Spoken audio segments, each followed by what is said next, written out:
இல்லை உங்கள் ஃப்ரெண்ட்ஸோ இல்லை தெரிஞ்சவங்களோ ஒரு 5-6 பேர் இருக்கிற இடத்துல போய் உட்காந்துக்கோங்க.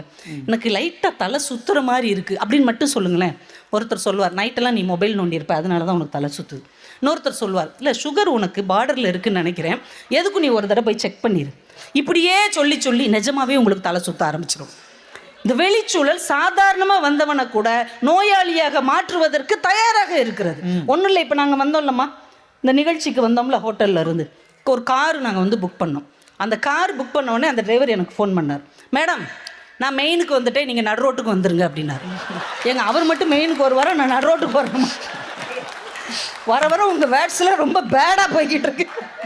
வெளிச்சூழல் ரொம்ப மோசமாக போயிட்டு இருக்கு. ஒரு காலத்துலங்க திருடர்களுக்குள்ள கூட ஒரு எத்திக்ஸ் இருந்தது மேடம். சின்ன குழந்தைகிட்ட திருட மாட்டாங்க. நீங்கள் ஒரு காலத்தில் பாருங்கள், பெண்கள்கிட்ட திருடுனா அவங்கள காயப்படுத்த மாட்டாங்க, வயசானவங்கள விட்டுருவாங்க. ஆனால் இன்னைக்கு திருடர்கள் வந்து அவ்வளவு மோசமாக துள்ள துடிக்க ஈரக்குலை பதறுகிற மாதிரியான காரியங்களை இந்த வெளிச்சூழலில் பண்ணுறாங்க. இன்னொன்று நான் சொல்லி முடிச்சிடறேன். நம்ம பெண்கள் பற்றி நிறைய பேசுகிறோம். பெண்கள் இன்னைக்கு நிறைய முன்னேறி இருக்கிறாங்க. பெண்கள் ராக்கெட் விட்டுருக்குறாங்க, பெண்கள் நடுவராக பணியாற்றுகிறார்கள், பெண்கள் முன்னேறி விட்டார்கள்.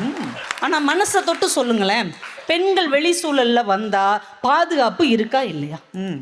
12ஆம் வகுப்பு படிக்கிற பிள்ளை ஸ்கூலுக்கு போகுது. ஒருத்தன் வந்து கேட்குறான், நான் உன்னைய காதலிக்கிறேன்னு. எப்போ உன் வேலையை பாரு, நான் படிக்க போகிறேன்னு தான் சொல்லியிருக்கிறான். உடனே அந்த இடத்துல குத்தி கொண்டுட்டான் சார். வீட்டில் அந்த அம்மா அவளை என்ன சொல்லி அனுப்பியிருப்பாங்க? ஜடை போட்டு விட்டு, சாப்பாடு ஊட்டி விட்டு, ஸ்கூலில் மிச்சம் வைக்காமல் சாப்பிட்டுட்டு வாமான்னு தானே சொல்லி வச்சுருப்பாங்க. இப்போ அந்த பிள்ளைய வீட்டுக்கு மிச்சமாக இல்லையே, யாரோ ஒருவன் சம்பந்தமே இல்லாமல் ரோட்டில் போய்கிட்டு இருந்த வீட்டு குழந்தையை இப்படியெல்லாம் செய்ய முடியும் என்றால் பிள்ளைகளை வீட்டிலிருந்து வெளியில் அனுப்புறதுக்கு எவ்வளவு பதட்டமாக